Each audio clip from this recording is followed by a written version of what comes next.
Hi ma'am, ngasi video se Skelly ki luhongba video ay tamne ba ko. May na pido karong gi la ga hoi Japhou do hong ngai ne ba. Do ma luhongba video ne aduga my video se asi video se kitang sang khai ba kari manong gi sang bra ha ti luhongba no mit ta khata nam da ba. Hayeng luhong kani ha ba kan ngasi da gi nam ba ho ne ba video do. Adugi kitang sang khre ani thong ngai video do one time da lu sin ko ne video do gi. Dum sang khai ba ko sang su yam nungai ba ne video se.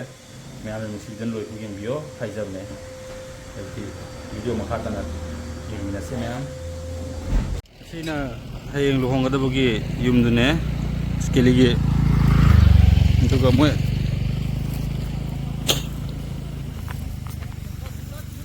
ऐसी तो करना साथ same दिए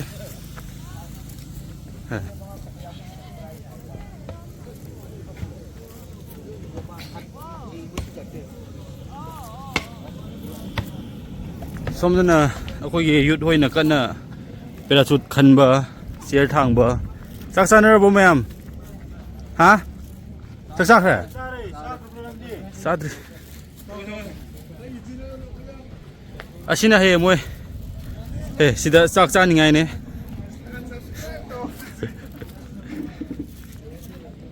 hojik hojine Skelly gi mai sak khang ying se Skelly le hai sao khabo som desu akoi gi decoration in charge hoi sakana chari hai hello how brin jang kai sa bro ai de how thong gi ra ha oh oza ro mel hai kana nga lauri ro nga lauri ro lauri si nga doi yen si kai nga ra how ngani ne si de nga sam chet hai matro meam kai do bro how bo se oh si nga gi ro nga si kana thong doi no te ai te ai nam ta doi ra kg kya mu oi da bro kg 10 gum bane nga se nga di amu khatang ui ne lagi tholak tri ba adu hore kaklak pa kana bayan ko da bune soi mo peter sule mo peter na kana direction pi ris mane kak ngai ne smane kak ngai ne hairaga lari kha sum thong na ngai sida ai ima sule sida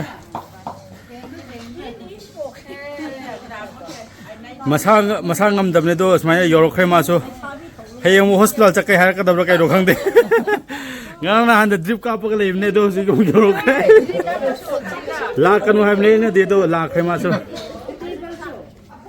how wang to ro mi ani ne pham ga le ye do som de na khwai de gi wang so wa ma na kana kana to ri ye stool sun nam ne la ga le mangan ngau pa ne mangan ngau singju gas to wang mal la ga sina singju ge ha foreign ge to ka gi no sibo mungkin gini singju gi ra adu chakma gi si wang man ba gi wang mal le si morada isman to lak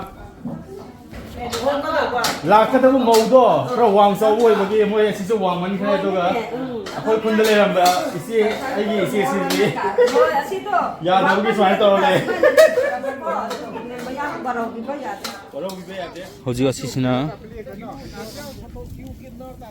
samatum matum hoine he hayeng asmaina phutlaga yengangumba hape duga kana phutliye asina manungsa ne kino man tawal man boy do duga sisu asina marin laire sisu sa kana phutliye asi mo fale mana kana lauriye nang YouTube toy phaju holo ukre asise kamaina tawning kamaina tawra cha ningai ro asi ong phut khini ngai ro asina loi de phut ka da mo ga asisina just makku lok thok pne ba maul lok thok matu lok thok pa ko aduga phanga khelani asiga khelaga fajana phukani aduga asi put asi maina asi se aidi direct low bra haraga te matu ka han mane harame ngai na asi se matu ka han ba aduga asi loraga somda ꯃꯇꯨꯡꯗ ꯁꯨꯃꯥꯏꯅ ꯃꯩ ꯏꯁꯤꯡ ꯇꯤꯡꯔꯒ ꯈꯦꯠꯀꯅꯤ ꯑꯗꯨ ꯃꯇꯨꯡꯗ ꯑꯁꯤ ꯏꯁꯤꯡ ꯇꯤꯡꯉꯒ ꯌꯦꯡꯉꯣ ꯀꯟꯅ ꯈꯦꯠꯂꯤꯌꯦ ꯑꯁꯤ ꯈꯦꯠꯄ ꯂꯣꯏꯈ꯭ꯔ ꯃꯇꯨꯡꯗ ꯏꯁꯤꯡꯗ ꯍꯥꯞꯄꯒ ꯐꯨꯠꯅꯤꯡꯉꯥꯏꯅꯦꯕꯀꯣ ꯃꯩ 이싱다 하브가 마이더 캣닝아이 풋닝아이네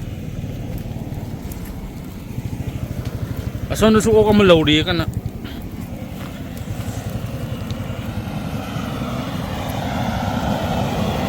손도수 오감을 깐 넣으리 하이 하이로네 아거기 오자나 손도 까나 오감을 넣으리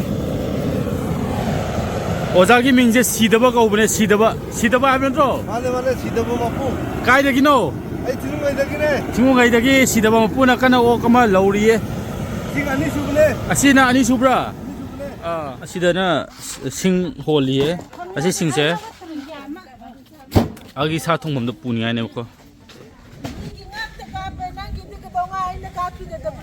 아이 와리에 아이나 호지 하브도 란브로 아시기 짝통보이세 홍암띠가 왜민 빨락고 하지 란이다 봐 그리는 그렇티가 홍암띠가 나 짝인장 통문에 호지 뭐 인닝원 카이나 mau hoina hoi mau hoina som som masak ma to phajab yam le si samaroi ne nangi ka donga ka pudra ai ngai bu ngam de ai gi ju kuir rồi ê du di nak mal le som ju kan chak thong ri he mai ne sing hajan ningai ne ba asidagi lok thok khram tung da mai ne sing hajan ningai ne ba ko sing sa ba ising aying ba hebi ade ko se asida lei bun ningon sisu masak matok phajaba akhoi gi hongom ti gi mauni ai gi san pi ni de ai gi ma ni asmaina anjak hai ningai ra ke hai ningai ra koi gi ni sai ba gi ba ko asmaina hai ningai ne badu ko na asi hai kham tung ko thangat kani badu ga amuk sak olak pu matung da de asimu khai ningai ne ba ko do hojiti ground da mutse ground da hojise ground yor khre duga kana kumtharna chingraga rela yawre ado asi itaw si khangdre maming taw gi ming kari ba nupi rom dagi ra ming do hang ta hayo ne ha welcome hoi chingraga sikana poche decoration gi pot porei ye aduga manung se khoi gi hall gi manung seng se thai Areila ke haining bra hai ni ngai le hơi cái này decoration hậu đuôi nang cái đó Areila nangani yam anh tụi cái sigi sina bé này bé na chỉnh rồi khôi cái decoration cái hậu ngay tàu đi hồi giờ khôi giờ Areila cái yum đó lạc rồi bọc hồi giờ decoration tàu bồi đó mỗi lần mà ta cũng mà singju cũng mà xem ngay cái đó khôi xem mình sẽ ra lạc này và đồng sĩ sẽ mỗi yum yam khôi yam phải giờ làm lại ok không mình cái câu rồi hả nhiều tụi na tăng khul hui bê sếp ui cô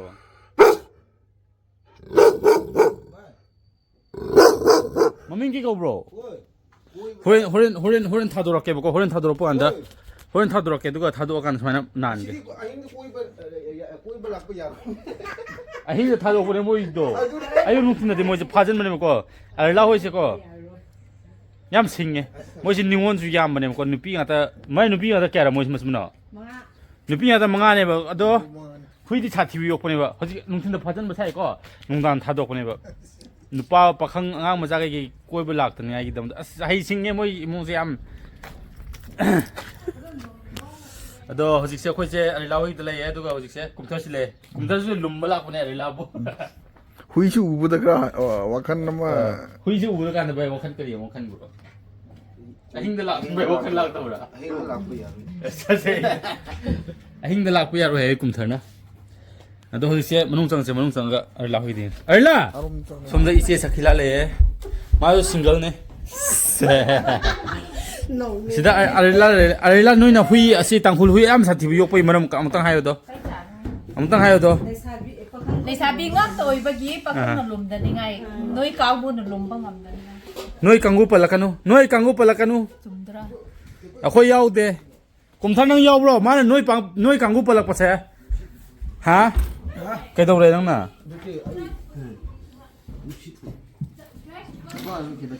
ê ngang yêu này cái máy nó khoa nụ xịt lấy bro cô nó mình kêu bro bay bia kìa nó mình đó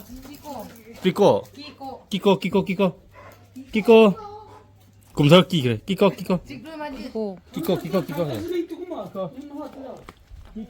tắm nào hô một chấm đi đâu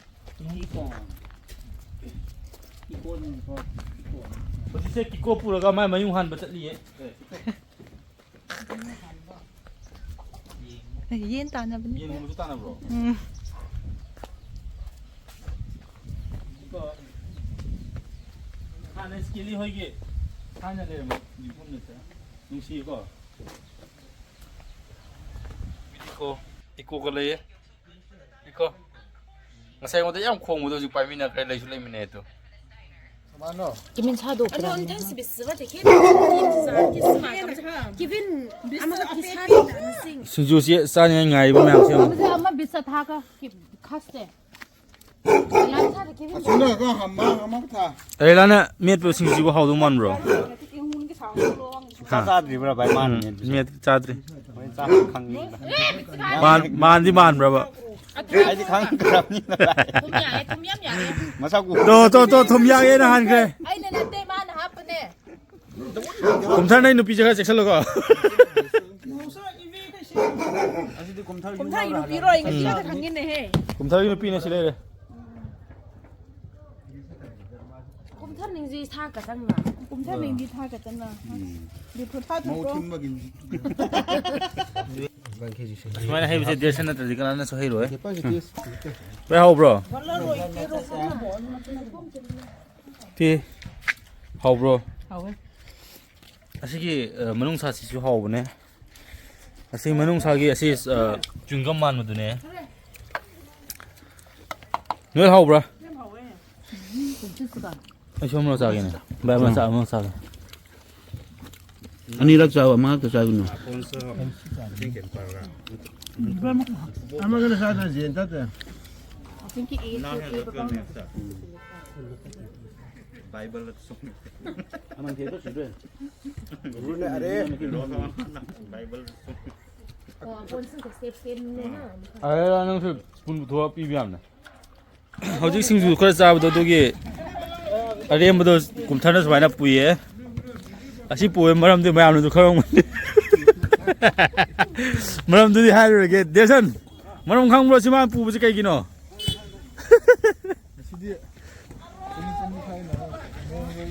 he yai ra se na te asi to sla hojik pira jut khan gi ko akoi mayam sida la ye nang mam sida game sanari ye volleyball sanaba duga sumaina ball masa sana bu yawe ko duga aga sang hoy khoi na ji se bilu ne ye pera jut khan gani bile pera jut kya khan ngai ro mafam mari se pera jut kya ho gira pera jut mari pera jut kya lekre Ni ada ni hoje adum khan den ro je Ni khaloi do ni. Lady na loi na. Hi ma'am, good morning. Ngasi ayuk se Skelly na tiga season na gani habagi crop ye. Ati crop ga pu gani aduga hoje decoration ki taw khani baji gari ko aduga khoi khara set arrangement ko khara yaw ga tak ta bu ta kani do si teno taw bu gi kana tak bu hani sam gram ni ko da se mo khara upun na mo tan ba 나한 나 땡가랑네.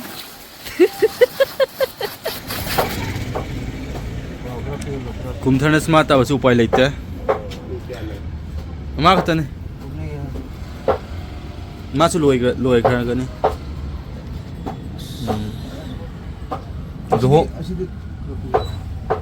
luhongba leibugi kakpro ntraga bai mahausa haina dabagi kakpro ha haina dabagi gari da kana ꯒꯥꯔꯤꯁꯤ ꯀꯟꯅ ꯁꯦꯝ ꯁꯥꯔꯤꯌꯦ ꯑꯩꯈꯣꯏꯒꯤ ꯁꯣꯝꯗ ꯀꯩꯅꯣꯗꯒꯤ ꯋꯥꯏꯔꯛꯄꯅꯦ ꯃꯥꯁꯦ ꯁꯣꯝꯗ ꯌꯦꯡꯉꯨꯔꯅꯦ ꯑꯩꯉꯣꯟꯗ ꯍꯥꯏ ꯍꯥꯏꯕꯅꯦ ꯑꯁꯤꯁꯨ ꯍꯥꯞꯀꯅꯤ ꯍꯟꯗꯛꯀꯤ ꯑꯁꯤꯒꯤ ꯗꯦꯀꯣꯔꯦꯠ ꯇꯧꯕꯁꯦ ꯏꯟ ꯆꯥꯔꯖ ꯂꯩꯔꯦ ꯍꯥꯏ ꯍꯥꯏ ꯍꯥꯏ ꯁꯦꯝꯕꯅ ꯂꯣꯏꯅꯃꯛ ꯗꯦꯀꯣꯔꯦꯠ ꯇꯧꯕꯅꯦ ꯁꯤꯒꯤꯁꯦ ꯃꯥ ꯂꯩꯔꯝꯗ꯭ꯔꯗꯤ ꯑꯩꯈꯣꯏꯁꯦ ꯀꯃꯥꯏꯅ ꯇꯧꯒꯗ꯭ꯔꯥ ꯈꯪꯗꯦ ꯁꯣꯝꯗꯅ ꯑꯦꯁꯤꯁꯇꯦꯟ ꯂꯩꯔꯦ ꯁꯤꯁꯨ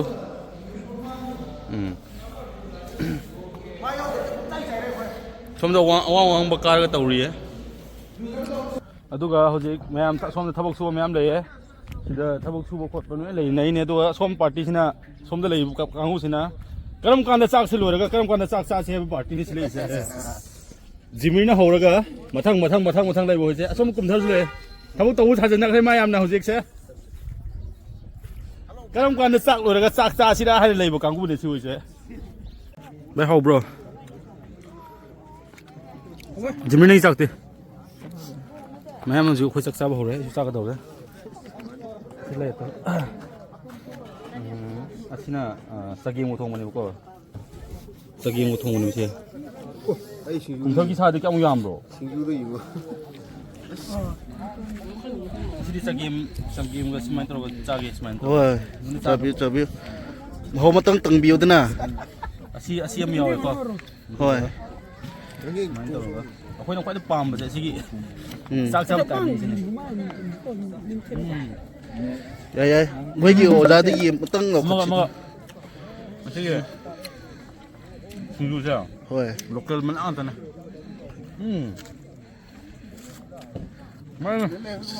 ꯁꯦ ꯑꯣꯖꯥꯗꯤ ꯍꯧꯖꯤꯛ ꯑꯩꯈꯣই ꯁꯦꯝ ꯁꯥꯕ ꯂꯣꯏꯈ꯭ꯔꯦ ꯑꯗꯨꯒ ꯁ꯭ꯀꯦꯂꯤꯒꯤꯁꯨ ꯀꯟꯅ ꯐꯣꯇꯣ ꯀꯥꯞꯄꯤꯌꯦ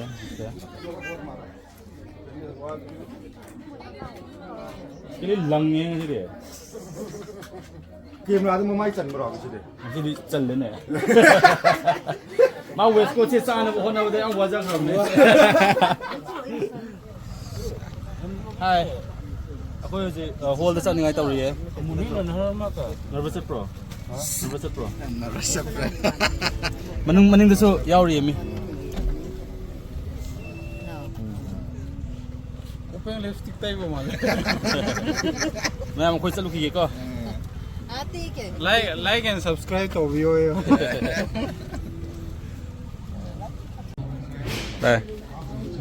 ꯁ꯭ꯀꯦꯂꯤꯁꯨ ꯆꯪꯒꯗꯧꯔꯦ ꯍꯧꯖꯤꯛ ꯑꯩꯈꯣꯏ ꯁꯨꯃꯥꯏꯅ ꯃꯄꯥꯟꯗ ꯂꯩꯔꯦ ꯑꯗꯨꯒ ꯁꯣꯝꯗ ꯅꯨꯄꯤ ꯏꯃꯨꯡꯁꯨ ꯂꯩꯔꯦ ꯁꯨꯃꯥꯏꯅ ꯊꯧꯔꯝ ꯄꯔꯦꯡꯁꯤ ꯐꯖꯅ ꯆꯠꯊꯕ ꯌꯥꯅꯅꯕꯒꯤꯗꯃꯛꯇ ꯏꯁꯣꯔꯗ ꯍꯥꯏꯖꯁꯤ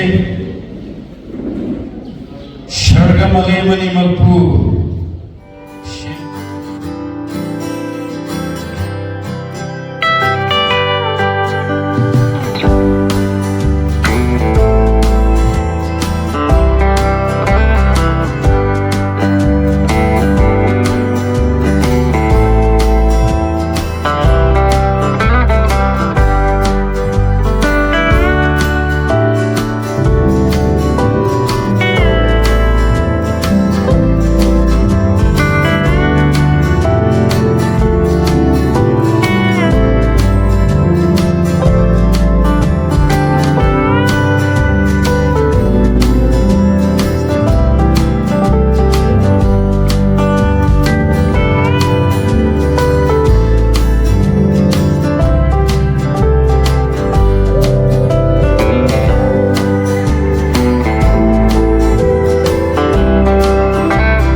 ꯏꯃꯨꯡꯁꯤꯡꯅꯁꯨ ꯍꯔꯥꯎꯅ ꯌꯥꯕꯤꯗꯨꯅ ꯅꯈꯣꯏ ꯃꯌꯥꯝꯒꯤ ꯃꯃꯥꯡꯗ ꯂꯦꯞꯆꯕ ꯐꯪꯕꯒ ꯂꯣꯏꯅꯅ ꯏꯁꯣꯔꯒꯤ ꯁꯦꯕꯥ ꯇꯧꯕ ꯐꯪꯕꯒꯤꯗꯃꯛꯇꯁꯨ ꯑꯩꯍꯥꯛꯄꯨꯁꯨ ꯏꯁꯣꯔꯕꯨ ꯊꯥꯒꯠꯄꯒ ꯂꯣꯏꯅꯅ ꯏꯃꯨꯡ ꯑꯅꯤꯕꯨꯁꯨ ꯆꯔꯆꯀꯤ ꯑꯍꯟꯁꯤꯡ ꯁꯤꯡꯗꯨ ꯃꯌꯥꯝꯕꯨꯁꯨ ꯊꯥꯒꯠꯆꯕꯅꯤ ꯍꯥꯏꯕꯁꯤ ꯍꯥꯏꯅꯤꯡꯕꯅꯤ ꯁ꯭ꯀꯦꯂꯤ ꯅꯍꯥꯛꯅ ꯃꯤꯁ ꯔꯤꯌꯥꯁꯤꯕꯨ ꯅꯪꯒꯤ ꯄꯨꯟꯁꯤꯒꯤꯗꯃꯛ ꯂꯨꯍꯣꯡꯕꯤꯔꯒ ꯄꯥꯟꯃꯤꯟꯅꯅꯕ ꯅꯁꯥꯅ ꯌꯥꯔꯕ꯭ꯔꯥ?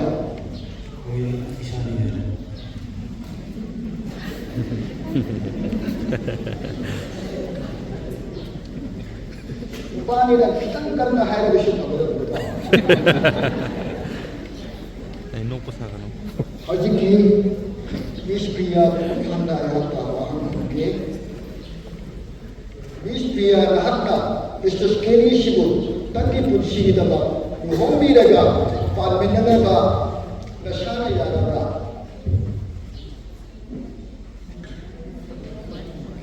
반대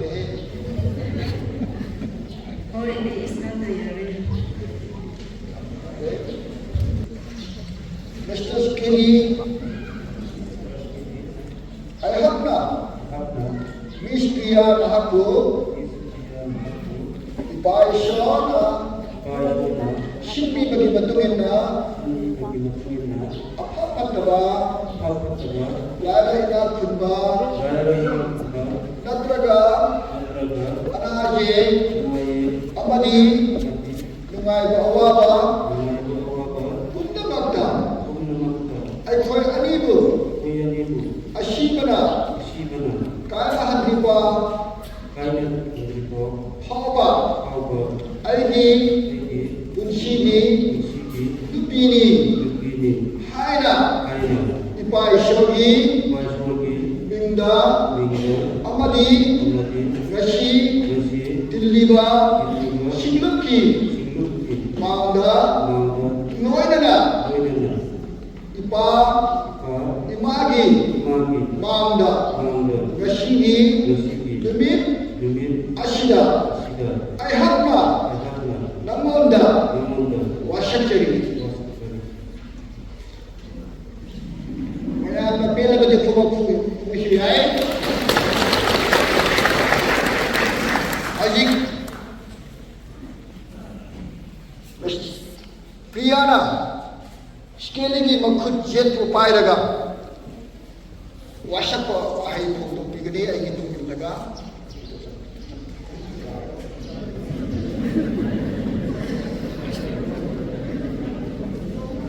asin padi mapi ngagam ngagam diba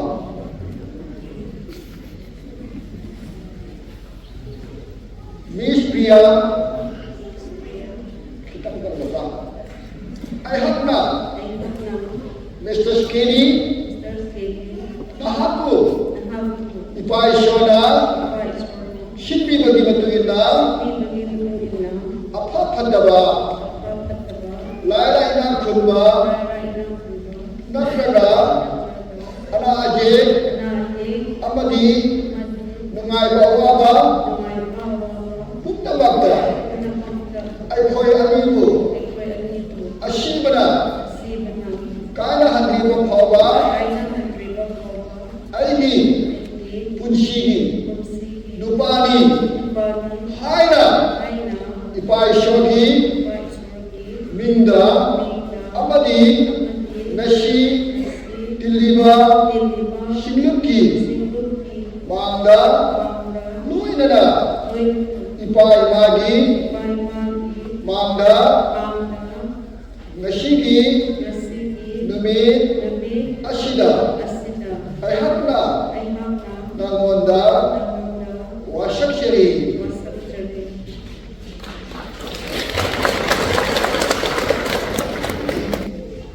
Ipai Shona, Aigi, Shadudagi, Lokaplaga, Shimbi Grama, Adu, Rashidi, Aina, Hamjare.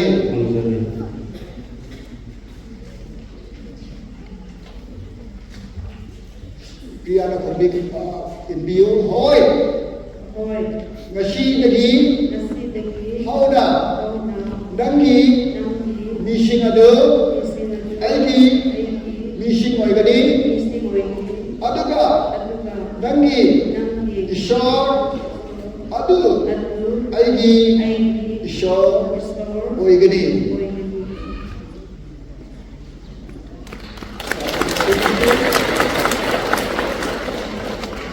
Ishor Mamani hi Washak Hekor Pashe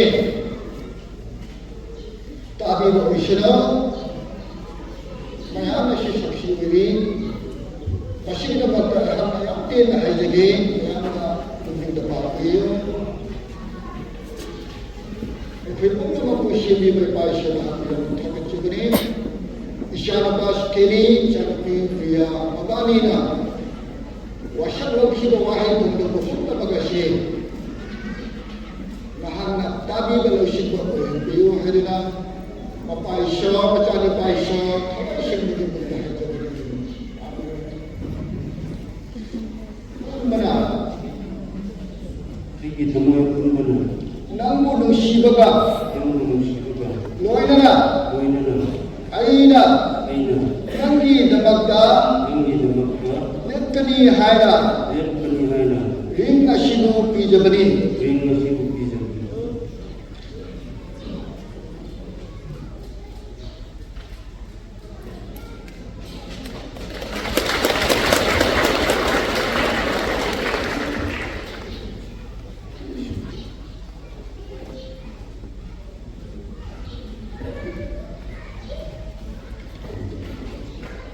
Priya aihna thamoy apunbana nangbu nungsibaga loinana aina nangidama lekkani haina ring asibu bijabani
loinana Priya ki mama papa ngasi Priya bu luhongba ki damak ya biba pipiba makoy bisu yam thakali atuga ngasi lemirak liba Reverend Singh Pastor Singh atagi officer mayam atuga lakiriba isininaw mayam chakpikarong lomtagi kunjon kunlomtagi lapiba makoy bisu yamna thakachari asida reception lere hey Henry hey Jesila SK Kim NG K9 Skelly maru boy na sila itina. Oh, bro sado. Oh, thank you ko. Hindi pa yun.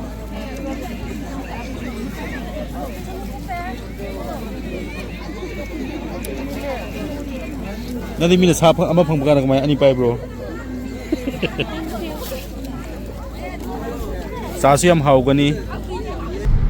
Hello, hoje khoi ji kenu chatli e photo shoot ado moi di mamang tha khai do maning dana thumung gi gai la e maning dana Romel ga Jimny yawe to cameraman sina som de le polo khoi chatli e hojik se lambi sham nungai mayam sida photo kap li he ta gani sida he Skelly 예, 시드슐레예.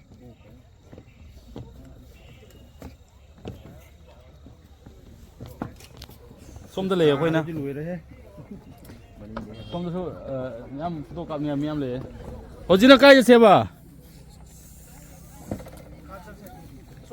솜기 들어 아기세 아기도 잘라가 할락번나 솜기 통 Skelly sina pien dribo ha 솜다 무서 세 bro 솜 시다 pien de ko 솜다 무서 솜기 ko 아기 화이트. Kamba white la. Hoje se khoi smai tau re khoi smai ka pa sim pham je loi khai do hoje age khong ngau bo sida chakkan dau re. Do mayam su lak pio. Ta se. Khoi hoje sa thaki ge.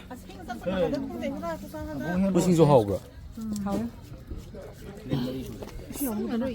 Hai. Ke cha khra ge. 시대 싱조인데 나오래. 싱주가 사. 아, singju di hau bro. Khoi singju cha ba hau khra. Ka pone bro. Mayam su la kan da asigi last ki hotel jang bi mai singju sem hau e. 제 하이 하이 hau.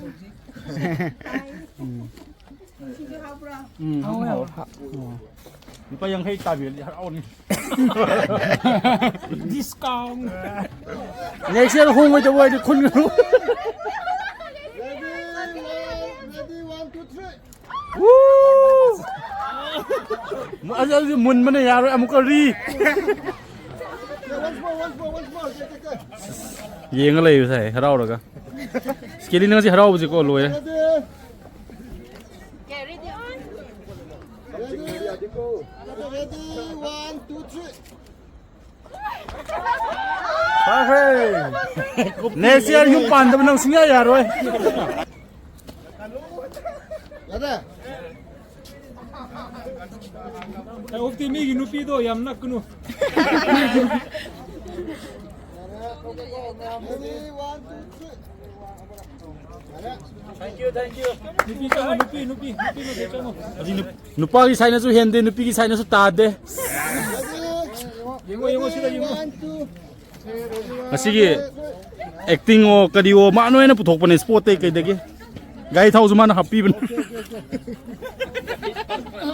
Nupi dong ge mayam bo ho monon pa hoi. Moi ne asina. 스켈레 뭐도 공시 때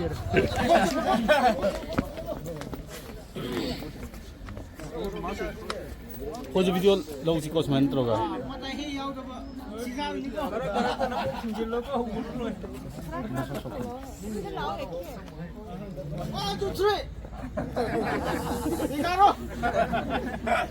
Hansen malle nang to he kai ra.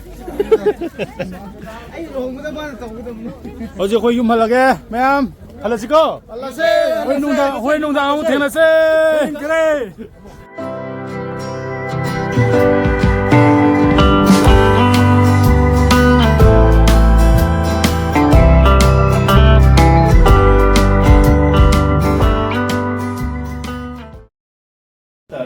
Hoje khoi yum yo khre Skelly so he mai ta di ma se dressing so ngai le hoje khoi myam le ko thma ho ngai ra le me sina ko thma gi ma san pi ne hi sida khoi bride le khre mai ta di bo gi ge no e ꯑꯁꯤꯗꯅ ꯃꯥꯒꯤ family ꯂꯩ ꯃꯥꯏ ꯃꯃꯥ ꯂꯩ ꯑꯁꯤꯗ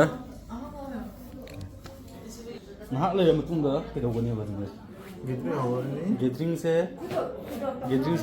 ꯉꯥꯏꯍꯥꯛꯇꯪꯅꯤ ꯇꯧꯒꯗꯕꯁꯦ ꯉꯥꯏꯍꯥꯛꯇꯪ ꯅꯠꯇ꯭ꯔꯣ ꯌꯥꯝ ꯀꯨꯏꯗꯕꯤꯗꯀꯣ ꯄꯨꯔꯥ ꯋꯥꯜꯅꯤ ꯋꯥꯜ ꯀꯣꯛꯁꯤ ꯑꯩꯁꯨ ꯑꯗꯨꯝ ꯆꯥꯔ ꯂꯥꯛꯄꯒꯤ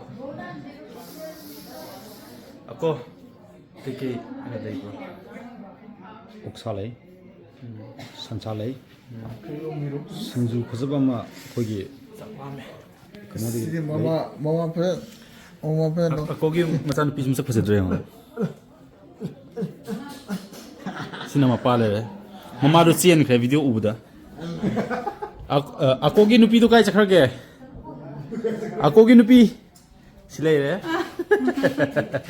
ꯑꯀꯣꯒꯤ ꯅꯨꯄꯤꯅ ꯁꯤꯅ ꯇꯦ ꯀꯔꯤ ꯍꯥꯏꯅꯤꯡꯕ꯭ꯔꯥ ꯁꯤ ꯂꯥꯛꯑꯣ ꯑꯁꯤ ꯂꯥꯛꯑꯣ ꯑꯩꯈꯣꯏꯁꯤ ꯑꯩꯈꯣꯏ ꯏꯃꯥꯟꯅꯕ ꯑꯃꯅ ꯁꯥ ꯅꯤꯕꯅꯦ ꯑꯗꯣ ꯁꯥ ꯂꯩꯇ꯭ꯔꯦ ꯉꯥ ꯑꯗꯣ ꯑꯁꯤꯗ ꯑꯃꯨꯛ ꯂꯥꯛꯑꯣ ꯑꯩꯈꯣꯏꯒꯤ ꯌꯥꯝ ꯅꯨꯡꯁꯤꯕꯁꯦ ꯍꯧꯖꯤꯛꯁꯦ ꯑꯀꯣ ꯑꯁꯤꯗ ꯍꯧꯖꯤꯛ ꯉꯁꯤꯒꯤ ꯃꯧ ꯑꯍꯥꯟꯕꯁꯤꯅ ꯃꯥꯒꯤ ꯆꯥꯛꯁꯪ ꯆꯪꯕ ꯍꯧꯈ꯭ꯔꯦ ꯅꯣꯡꯉꯥꯟꯕ ꯉꯥꯏꯗꯕꯤꯗ ꯑꯁ ꯊꯕꯛ ꯌꯥꯝ ꯐꯕꯅꯦ ꯃꯥ ꯊꯕꯛ ꯌꯥꯝ ꯐꯔꯒ ꯍꯧꯈ꯭ꯔꯦ ꯑꯗꯣ ꯍꯧꯖꯤꯛꯁꯦ ꯃꯣꯏꯒꯤ ꯑꯁꯨꯃꯥꯏꯅ ꯀꯩꯀꯩ ꯇꯧꯕ꯭ꯔꯥ ꯉꯧꯕ ꯈꯣꯠꯄ ꯍꯧꯈ꯭ꯔꯦ ꯑꯗꯨꯒ ꯑꯁꯤ ꯂꯣꯏꯈ꯭ꯔ ꯃꯇꯨꯡꯗ ꯃꯣꯏ ꯆꯥꯛ ꯆꯥꯒꯅꯤ ꯑꯗꯨꯁꯨ ꯉꯥꯏꯃꯤꯟꯅꯁꯦ ꯍꯧꯖꯤꯛ ꯑꯩꯈꯣꯏ